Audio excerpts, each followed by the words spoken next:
On Christmas morning, 1945, a house in the hills of West Virginia burned to the ground in just 45 minutes. 5 children were inside. But when the ashes cooled, investigators found something impossible. No bodies, no bones, nothing. 5 children had simply vanished. Their parents spent the rest of their lives convinced of one terrifying idea, that the fire was never meant to kill their children. It was meant to hide the fact that someone had taken them. This is the story of the Sodder children, one of the strangest unsolved mysteries in American history. George Sodder was born Giorgio Soddu on the Italian island of Sardinia. He came to America alone at 13 years old and never spoke about why he left. He built a trucking business in Fayetteville, West Virginia, married Jenny Cipriani, and together they raised 10 children. By 1945, the Sodders were one of the most respected families in town. But George had a habit that made him enemies. He was loud and proud about his hatred of the Italian dictator Benito Mussolini, in a town full of Italian immigrants, some of whom did not appreciate it. In October 1945, 2 months before the fire, a life insurance salesman visited the house. When George turned him down, the man's response was chilling. "Your house will go up in smoke," he warned, "and your children are going to be destroyed." He blamed, quote, "the dirty remarks you have been making about Mussolini." Around the same time, another stranger wandered to the back of the house and pointed at the fuse boxes, claiming they would cause a fire someday.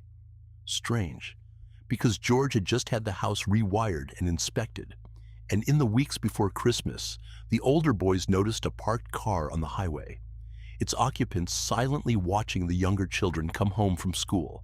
Christmas Eve, 1945. The oldest daughter, Marion, surprised her little sisters with new toys, and the excited children begged to stay up late. Their mother, Jenny, agreed and went to bed. At 12:30 in the morning, the telephone rang. Jenny answered. A woman's voice she didn't recognize asked for a name she'd never heard, glasses clinking and laughter in the background. And then, a weird, unsettling laugh. "Wrong number," Jenny said, and hung up. Walking back to bed, she noticed the lights were still on, and the curtains open. At 1 a.m., she woke again, to the sound of something heavy hitting the roof, a loud bang, then a slow rolling noise, then silence. Half an hour later, Jenny woke to smoke. George's office was in flames, fire crawling up around the telephone line and the fuse box. George, Jenny, and 4 of the children escaped. The other 5, Morris, 14, Martha, 12, Louis, 9, Jenny, 8, and little Betty, just 5, were trapped upstairs in the attic. And this is where the night stops making sense. The ladder that always leaned against the house was gone. George ran to his 2 coal trucks, planning to climb on top of them to reach the attic window. Both trucks had worked perfectly the day before. That night, neither would start. The phone was dead. Even the rain barrel was frozen solid. Barefoot in the snow, George could only watch as his house collapsed into embers. The fire department didn't arrive until the next morning, and when firefighters finally searched the ashes, they found nothing. The fire chief told the family the blaze must have burned hot enough to completely consume 5 bodies. But experts will tell you that's not how fire works.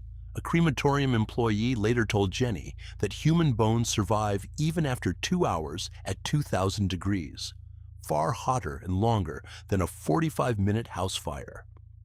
Stranger still, the family's appliances were found in the ash, damaged but perfectly recognizable.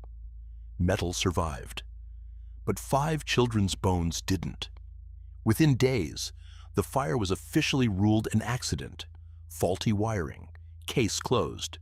Death certificates were issued before the new year, but the evidence refused to stay quiet. The missing ladder turned up at the bottom of an embankment, 75 feet from the house. A repairman discovered the phone line hadn't burned in the fire. It had been cut by someone who climbed 14 feet up the pole. A bus driver passing through town that night reported seeing men throwing balls of fire at the house. And months later, when the snow melted, the youngest daughter found a small, dark green rubber object in the yard. George recognized it immediately. It looked like a military incendiary device. And that loud thump on the roof just before the fire.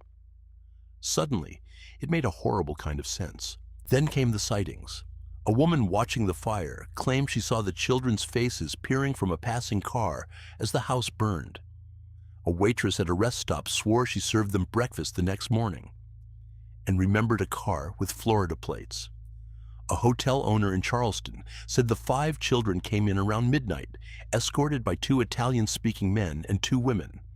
When she tried to talk to the children, one of the men shot her a hostile glare, and the group went silent.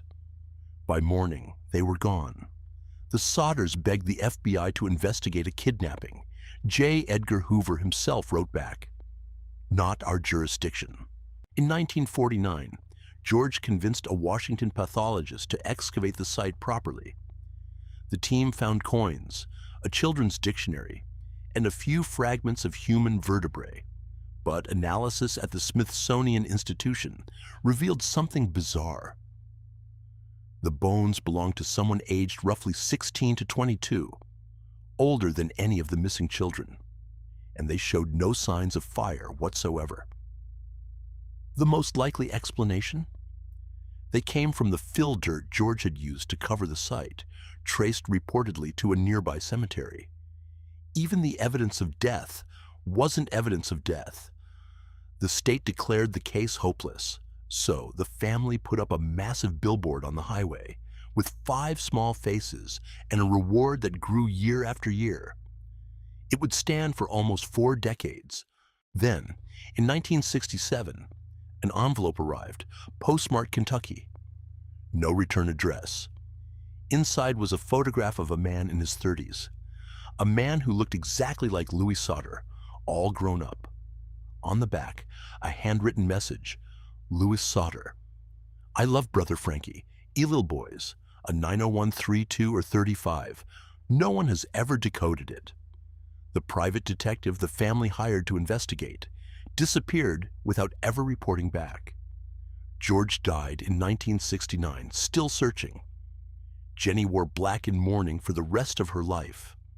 To this day, no trace of the 5 Sodder children has ever been found. Were they murdered by a fire that left no bones? Or did they grow old somewhere, forbidden from ever coming home? If you have a theory, leave it in the comments. And if you want more true stories that history can't explain, subscribe. Some mysteries refuse to die.